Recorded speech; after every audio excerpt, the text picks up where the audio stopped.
বিদ্যালয়ত কণ কণ শিক্ষাৰ্থীক চৰকাৰে যোগান ধৰা ইউনিফৰ্ম পিন্ধাৰ বাবে অনুপযোগী নেকি? গৰমৰ দিনত শিক্ষাৰ্থীয়ে বিনামূলীয়া ইউনিফৰ্ম পিন্ধিলে ছালৰ ৰোগ হ'ব নেকি?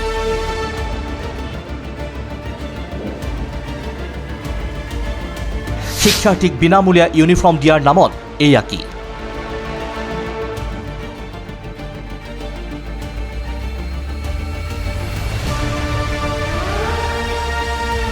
কাৰণ শেহতীয়াকৈ বিদ্যালয়সমূহত চৰকাৰে যোগান ধৰা ইউনিফৰ্মক লৈ শিৱসাগৰত অসন্তুষ্ট হৈছে অভিভাৱকসকল। শিক্ষা বিভাগৰ বিষয়া, প্ৰশাসনিক বিষয়া আৰু শিক্ষামন্ত্ৰীৰ বিৰুদ্ধে ক্ষোভ। কিন্তু বিনামূলীয়া ইউনিফৰ্মক লৈ অভিভাৱকসকলৰ আপত্তি কিয়? জানিব পৰা মতে চৰকাৰীভাৱে যোগান ধৰা ইউনিফৰ্মত 33% কটনৰ পৰিৱৰ্তে 67% মিহলি হৈ থাকে পলিষ্টাৰ। গৰমৰ দিনত এনে ইউনিফৰ্ম কণ কণ ছাত্ৰ ছাত্ৰীৰ স্বাস্থ্যৰ বাবে ক্ষতিকাৰক।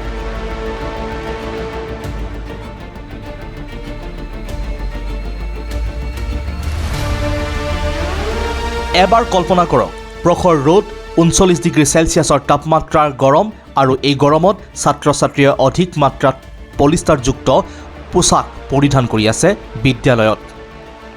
শুনক ইউনিফৰ্মক লৈ অভিভাৱকসকলৰ আপত্তি।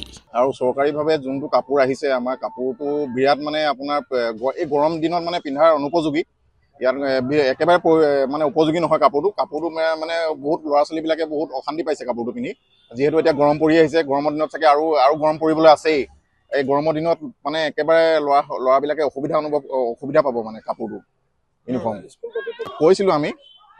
কৈছিলোঁ তেওঁলোকে মানে তেনেকৈ আমি ফৰ্মেলি কোৱা হোৱা নাই, তথাপিও হয় কোৱা হৈছে বাৰু তেওঁলোকক। ক শ্ৰেণীৰ বাৰু কিনিবলগীয়া হৈছে, তথাপিও মানে কাপোৰটো মানে একদম মানে গৰম দিনত পিন্ধিব পৰা মানে উপযোগী নহয়। হয়, ক শ্ৰেণীৰ বাবে কিনিবলগীয়া হৈছে বাৰু। আৰু কাপোৰটো মানে কি হয়, যোনটো কাপোৰ আহিছে মানে বেলেগকৈ আকৌ কিনিব নোৱাৰি, মানে নেপায় মানে। হয়, অধিক পলিষ্টাৰযুক্ত ইউনিফৰ্ম গৰমৰ দিনত ছাত্ৰ ছাত্ৰীয়ে পৰিধান কৰাক লৈ চিকিৎসকে কি কয় চাওক। পূৰ্বতে শিশুৰ কাৰণে আটাইতকৈ উপযোগী ফেব্ৰিক্স হৈছে কটন ফেব্ৰিক্স, কিন্তু কম পৰিমাণত পলিষ্টাৰ মিহলোৱা কাপোৰ ব্যৱহাৰ কৰিব পাৰি।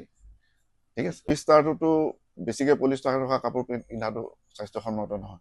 গতিকে পলিষ্টাৰ থাকিলেও কম পৰিমাণত থাকিব লাগিব। মই কৈছোঁ এটলিষ্ট 30% পলিষ্টাৰ, 70% কটন, এনেকুৱা কাপোৰবিলাক গৰমৰ দিনৰ কাৰণে উপযোগী। Cotton is the best. ৰাজ্য চৰকাৰৰ শিক্ষা বিভাগৰ গাইডলাইন মতে ৰাজ্যখনৰ প্ৰাথমিক আৰু মধ্য ইংৰাজী বিদ্যালয়সমূহৰ প্ৰথম শ্ৰেণীৰ পৰা অষ্টম শ্ৰেণীলৈকে ছাত্ৰ ছাত্ৰীসকলক বিভাগৰ তৰফৰ পৰা দুযোৰকৈ ইউনিফৰ্ম যোগান ধৰা হৈছে। জানিব পৰা মতে প্ৰতিগৰাকী শিক্ষাৰ্থীৰ ইউনিফৰ্মৰ বাবে 600 টকা ধাৰ্য কৰা হয়, আৰু এই 600 টকাৰ ভিতৰতে 3যোৰ পোছাক আৰু বৃহস্পতিবাৰৰ বাবে বিশেষ পোছাক যোগান ধৰিব লাগে। এতিয়া আপুনিয়ে ভাবক, এই 600 টকাত শিশুৰ বাবে উন্নত মানদণ্ডৰ 3যোৰ পোছাক আৰু এটা টি-শ্বাৰ্ট যোগান ধৰাটো সম্ভৱনে?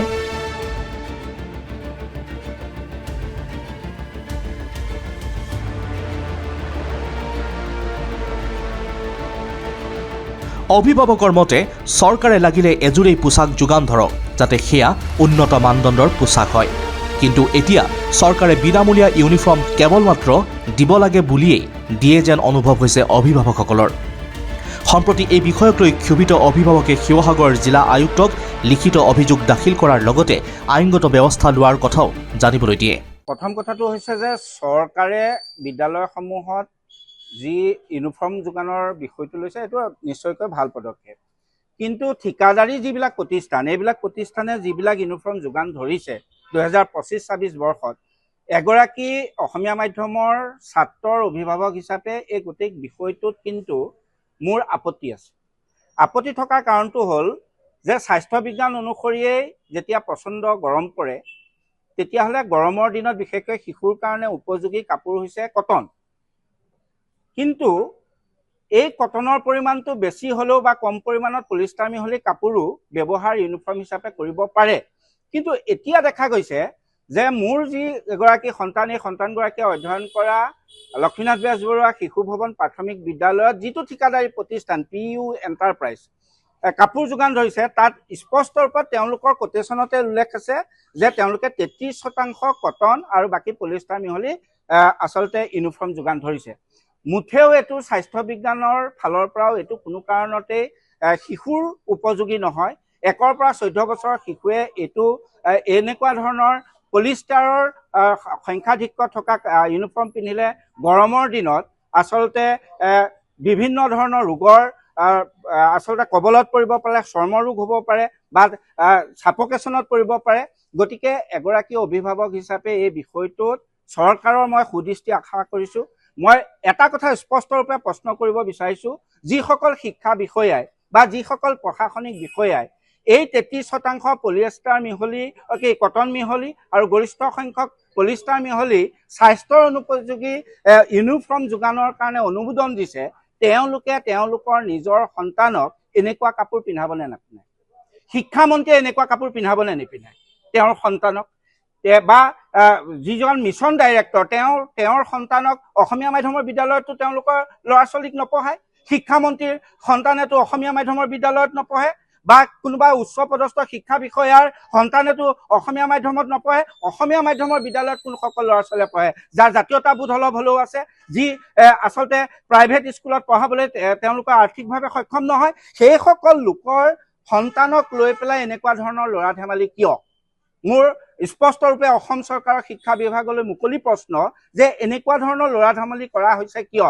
এনেকুৱা PU এণ্টাৰপ্ৰাইজৰ দৰে অলেখ আচলতে ঠিকাদাৰী প্ৰতিষ্ঠানক 70%, 80% পলিষ্টাৰ মিহলি কাপোৰ আচলতে ইউনিফৰ্মৰ নামত যোগান ধৰি পেলাই ল'ৰা ছোৱালীক বিপদৰ মাজলৈ ঠেলি দিব লগা পৰিস্থিতি কিয় উদ্ভৱ কৰাইছে, এইটো লৈ পেলাই এক গুৰুত্ব দিব লাগে, ব্যৱস্থা গ্ৰহণ কৰিব লাগে। কাৰণ আপোনালোক সংবাদ মাধ্যমৰ ব্যক্তি হিচাপে এটা কথা ভালকৈ জানে যে যোৱাটো বৰ্ষত ইয়াত 37°C গৰম হৈছে।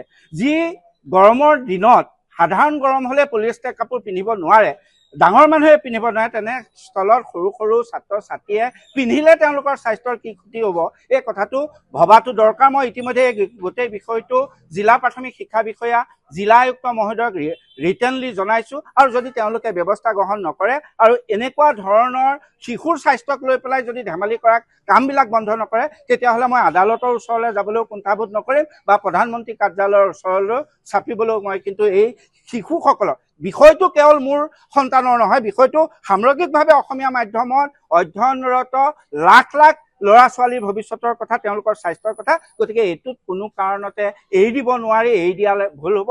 প্ৰতিগৰাকী অভিভাৱিকাই সচেতনতাৰে এই বিষয়টো উপস্থাপন কৰা দৰকাৰ, আৰু ময়ো এগৰাকী সচেতন অভিভাৱক হিচাপে অসমীয়া মাধ্যমত মোৰ ল'ৰাটোৱে পঢ়া এগৰাকী গাৰ্জেন হিচাপে মই এই বিষয়টো প্ৰধানমন্ত্ৰী কাৰ্যালয়তো অভিযোগ দিবলৈও কুণ্ঠাবোধ নকৰিম। সমগ্ৰ শিক্ষা জিলা মিছন সমন্বয়কৰ কাৰ্যালয়ৰ জৰিয়তে ৰাজ্য চৰকাৰৰ শিক্ষা বিভাগৰ নিৰ্দেশনা মতে ঠিকাদাৰী প্ৰতিষ্ঠানসমূহক নিবিদা প্ৰদানৰ পূৰ্বে জিলা মিছন সমন্বয়কৰ কাৰ্যালয়ে এই ইউনিফৰ্মৰ বিভিন্ন বিদ্যালয়ৰ বিজ্ঞান বিভাগৰ শিক্ষকৰ দ্বাৰা গঠন কৰি দিয়া একোটা দলৰ দ্বাৰা ইউনিফৰ্মৰ কাপোৰৰ নমুনা পৰীক্ষা কৰা হয়। এই পৰীক্ষা কৰা হয় যদিও অধিক পলিষ্টাৰযুক্ত কাপোৰসমূহে যোগান ধৰে কণ কণ শিক্ষাৰ্থীসকলৰ বাবে। বিদ্যালয়ৰ প্ৰধান শিক্ষকসকলে কোনো অভিযোগ পোৱা নাই বুলি ব্যক্ত কৰিলেও দুয়োজন প্ৰধান শিক্ষকে ছাত্ৰ ছাত্ৰীসকলৰ স্বাস্থ্যৰ প্ৰতি ঠিকাদাৰী প্ৰতিষ্ঠানে যোগান ধৰা ইউনিফৰ্ম উপযোগী নহয় কোৱাৰ বিপৰীতে কেৱল চৰকাৰী গাইডলাইনৰ মানি সকলো কৰা হৈছে বুলিহে দায় সৰা মন্তব্য কৰা দেখা গ'ল। চাইছোঁ, কিন্তু ইমান এটা তেনেকুৱা আমাৰ চকুত পৰা নাই। তাৰমানে বস্তুটো পাৰিব বুলি ভাবিছোঁ বস্তুটো, কাৰণ দুটা আমাৰ এই চাৰ্টটো আমাৰ জেনেৰেল ড্ৰেছটো পিন্ধা হয় সোম মঙল বুধবাৰে, আৰু টি চাৰ্টটো আমাৰ যিটো আমাৰ হাউচ হয়, সেই হাউচৰ বৃহস্পতি শুক্ৰ শনিবাৰে কটন। কিন্তু আমাক লেবৰেটৰী যিটো কৈছে আমি ধৰক সেইটো ভিত্তিতে ভেণ্ডৰক আমি হেৰি দিছোঁ ধৰক, কিন্তু আমিতো এতিয়া ধৰক কাপোৰটো টেষ্ট কৰিব নোৱাৰোঁ। তাতে সেইটো আছে, তেনেকুৱা আমাৰ আছে। সেইখিনি এপ্ৰুভ হৈ যোৱাৰ পিছতহে আমি ছাত্ৰ ছাত্ৰীক বিতৰণ কৰিব পাৰোঁ, কাৰণ এইটো আমাৰ হেৰিয়ৰ পৰা ষ্টেটৰ পৰা খুব ষ্ট্ৰিক্টলি মানে হেৰি দিয়া আছে। গতিকে আমি যিখিনি ধৰক চেম্পলে আমাক অ'কে বুলি কৈছে, তেতিয়া আমি ভেণ্ডৰক আমাৰ যিখন কমিটি টেণ্ডাৰ মানে অ'পেন কৰাৰ দিনাখন যিখন কমিটি আমাৰ চিলেকশ্যন কমিটি থাকে, ছিগনেচাৰ অথৰিটিত তাত আপোনাৰ প্ৰেচিডেণ্ট থাকিব, তাৰ পৰা যিকেইজন জ্যেষ্ঠ হেৰি মতা হয় নাগৰিক তেওঁলোক থাকে, আমাৰ শিক্ষক ছিনিয়ৰ শিক্ষক থাকে, SMC। এই ক্ষেত্ৰত শিক্ষা বিভাগৰ বিষয়া গৌৰী শংকৰ বৰুৱাই কি কয় চাওক। তৰফৰ পৰা যেতিয়া ফ্ৰী ইউনিফৰ্মৰ গোটেই প্ৰক্ৰিয়াটো হয়, এটা সম্পূৰ্ণ এটা ডিচেণ্ট্ৰেলাইজ মেনাৰত হয়, আৰু আমাৰ ফাণ্ডটো যেতিয়া আমাক লেটাৰ পাওঁ ষ্টেটৰ পৰা লগে লগে আমি স্কুলসমূহক জনাওঁ যে আপোনালোকে নিবিদা আহ্বান কৰাৰ পৰা গোটেই প্ৰক্ৰিয়াটো যিটো ফাইনেন্সিয়েল প্ৰক্ৰিয়া জড়িত হৈ থাকে তো সেইখিনি কমপ্লিট কৰাৰ পিছত আমাৰ স্কুল লেভেলতে ভেণ্ডৰ চিলেকশ্যন কৰা হয়। স্কুল লেভেল এখন কমিটি থাকে, কমিটিবোৰে ভেণ্ডৰ চিলেকশ্যন কৰে আৰু কমিটিৰ পৰা ভেণ্ডৰ এপ্ৰুভেল পোৱাৰ পিছত ৱৰ্ক অৰ্ডাৰ লাভ কৰে তেওঁলোকে আৰু সেইমতে তেওঁলোকে বা স্কুলসমূহক ইউনিফৰ্ম ছাপ্লাই কৰে। তাৰপিছতে আমাৰ মাননীয় মিছন সঞ্চালক মহোদয়ৰ আমাৰ নিৰ্দেশনা অনুসৰি আমি স্কুলসমূহৰ পৰা ইউনিফৰ্ম ছাপ্লাই হোৱাৰ পিছত তাৰ পৰা আমাৰ চেম্পল কালেক্ট কৰা হয়। চেম্পল কালেক্ট কৰাৰ পিছত তাৰ গুণাগত মানটো নিৰূপণ কৰিবলৈ যিটো আমাৰ স্পেচিফিক গাইডলাইন আছে যে কিমান % কটন থাকিব লাগে বা কিমান % পলিষ্টাৰ থাকিব লাগে, আমাৰ আইটেম ৱাইজ বেলেগ বেলেগ হয়। তো সেই ধৰণে আমাৰ যেতিয়া আমি চেম্পলবিলাক কালেক্ট কৰোঁ, চেম্পলটো আমাৰ 2 প্ৰকাৰ টেষ্ট কৰা হয়। এটা হ'ল আমাৰ ডিষ্ট্ৰিক্ট লেভেলত আৰু এটা হ'ল ষ্টেট লেভেলত। তো ডিষ্ট্ৰিক্ট লেভেলত আমি প্ৰত্যেকখন স্কুলৰ পৰা চেম্পল কালেক্ট কৰি টেষ্ট কৰোঁ আৰু ষ্টেট লেভেললৈ আমি লট ৱাইজ বেটছ ৱাইজ ভেণ্ডৰৰ আমি চেম্পলবিলাক পঠাওঁ। আৰু ডিষ্ট্ৰিক্ট লেভেলৰ কাৰণে ইতিমধ্যে আমি যোৱা 2 বছৰৰ পৰা এই কাম কৰি আহিছোঁ। আমাক এটা ট্ৰেইনিং দিয়া হৈছিলে য'ত আমাৰ হেণ্ডলুম এণ্ড টেক্সটাইলৰ তৰফৰ পৰা এটা প্ৰক্ৰিয়াৰ কথা কোৱা হৈছিলে য'ত ছালফিউৰিক এচিড ব্যৱহাৰ কৰি তাত আমি কাপোৰৰ গুণাগুণ এটলিষ্ট আমি মানে কটন আৰু পলিষ্টাৰৰ মানে পাৰ্চেণ্টেজটো আমি নিৰূপণ কৰিব পাৰোঁ ডিষ্ট্ৰিক্ট লেভেলত। তো সেই প্ৰক্ৰিয়াৰে আমাক ছায়েন্স টিচাৰসকলক চিলেক্ট কৰি আমি ব্লক ৱাইজ ভগাই দিয়া হয়। আমাৰ যিমানটা লেব হ'ব ইয়াতে লেবকেইটা আইডেণ্টিফাই কৰা হয়, কৰাৰ পিছত আমি ব্লক ৱাইজ ভগাই দিয়া হয় আৰু BO সকল বা BMC সকল তাৰ ওভাৰ ইনচাৰ্জ হিচাপে থাকে। গতিকে তেওঁলোকে কি কৰে, আমাৰ প্ৰত্যেকখন ব্লকৰ পৰা ভাল ভাল ছায়েন্স টিচাৰ তেওঁলোকে চিলেক্ট কৰে এটা অৰিয়েণ্টেশ্যন তেওঁলোকক কৰা হয়, কৰি তেওঁলোকক প্ৰক্ৰিয়াটো বুজাই দিয়া হয়। তাৰ পৰা ৰোষ্টাৰ বেছত তেওঁলোকে টেষ্টিঙৰ কামটো কৰি থাকে। তাত চেম্পল আহি থাকে, চেম্পল তেওঁলোকে টেষ্ট কৰে আমাৰ এটা ফৰ্মেট আছে, ফৰ্মেটত তেওঁলোকে ৰিজাল্টবিলাক ব্লক অফিচত ডেইলি বেচিছ বা 2 দিনৰ মূৰে মূৰে তেওঁলোকে ছাবমিট কৰি থাকে। ঠিক সেইমতে ব্লকৰ পৰা আমাক কম্পাইল ৰিপৰ্ট আমাৰ যে এসপ্তাহৰ মূৰত এইখিনি আমাৰ লেব টেষ্ট হ'ল বা এইখিনি আমাৰ পাছ কৰিলে, এইখিনি চেম্পল ফেইল কৰা চেম্পলসমূহ আমি লগে লগে ৰিপ্লেচ কৰিবলৈ ভেণ্ডৰক জনাবলৈ দিওঁ, সেইমতে ভেণ্ডৰ ৰিপ্লেচ কৰে। ঠিক সেইদৰে ষ্টেটত যিখিনি টেষ্ট হয়, ষ্টেটৰ পৰা আমাক ৰিজাল্ট আহে, ৰিজাল্ট অহাৰ পিছত আমাৰ যিখিনি ফেইল হোৱা ভেণ্ডৰখিনিক পুনৰবাৰ ৰিপ্লেচ কৰিবলৈ দিয়া হয়। এইবাৰো আপোনালোকে গম পাইছে আপোনালোকৰ যিখিনি ভেণ্ডৰ ফেইল কৰে তেওঁলোকৰ পে'মেণ্টটো ৰখাই থোৱা আছিলে। কি কয় জেনেৰেলি টি-শ্বাৰ্টত কটন 30 ± 3 আৰু পলিষ্টাৰ 70 ± 3 আৰু আইটেম ৱাইজ বেলেগ বেলেগ হয়। সেইকাৰণে মই জাষ্ট টি-শ্বাৰ্টৰ মানে শ্বাৰ্টটোৰ কথা ক'লোঁ, মই হাফ শ্বাৰ্ট বা ফুল শ্বাৰ্ট। তো সেই ধৰণে টেষ্টবিলাক কৰা হয়। কৰাৰ পিছত আপোনাৰ যেতিয়া আমি ক্লিয়াৰ হ'ল বুলি ৰিজাল্টটো পাওঁ ব্লক লেভেলৰ পৰা, ষ্টেটৰ পৰা আমাৰ যেতিয়া লিষ্ট আহে, তেতিয়া ষ্টেটৰ পৰা ফাণ্ড পঠায় আমাৰ ডিষ্ট্ৰিক্ট লেভেললৈ, ডিষ্ট্ৰিক্টৰ পৰা আমি ব্লক লেভেললৈ ফাণ্ড দিওঁ, ব্লকৰ পৰা স্কুললৈ যায় ফাণ্ড, আৰু স্কুলৰ পৰা সেই ভেণ্ডৰজন টেষ্ট হোৱাৰ পিছত তেওঁলোকক সেই ফাণ্ডটো মোকলাই দিয়া হয়। এইটো এটা ষ্টেট লেভেলৰ পৰা অহা ইনষ্ট্ৰাকশ্যনে। নিশ্চয় ষ্টেট লেভেলত সেই বস্তুটো হেণ্ডলুম টেক্সটাইলৰ লগতো কথা পাতি তেওঁলোকে নিৰূপণ কৰিছে, ছাত্ৰ ছাত্ৰীৰ উপযোগী হ'ব বুলি আমি ভাবোঁ। কাৰণ সেইখিনি গোটেইখিনি বস্তু নিৰূপণ কৰিহে আমাক এই গাইডলাইনটো দিয়া হৈছে যিহেতু, গতিকে আমি এজ পাৰ গাইডলাইনে আমি সেইটো ফ'ল' কৰিম। নিশ্চয় আমি এইখিনি কথা কমিউনিকেট কৰিম, ষ্টেট অফিচকো আমি জনাম যে এনেকুৱা এটা কমপ্লেইন আমাৰ ফিল্ড লেভেলৰ পৰা আহিছে। নিশ্চয় সেইমতে বিহিত ব্যৱস্থা। এতিয়া কথাটো হ'ল চৰকাৰী বিদ্যালয়ৰ ছাত্ৰ ছাত্ৰীৰ প্ৰতি এনে ব্যৱস্থা কিয়? বিভাগ তথা চৰকাৰে গাইডলাইনৰ নীতি নিয়ম শিশুৰ বাবে কিমান উপযোগী? বিনামূলীয়া ইউনিফৰ্ম দি ছাত্ৰ ছাত্ৰীসকলৰ সুবিধা প্ৰদান কৰা হৈছে নে ঠিকাদাৰী প্ৰতিষ্ঠানৰ মুনাফাৰ বাবেহে যোগান ধৰা হৈছে? এই সম্পৰ্কে আপোনাৰ মতামত জনাওক আমাৰ কমেণ্ট ছেকশ্যনত। শিৱসাগৰৰ পৰা Minhaj Ahmed report, India today north east Assam.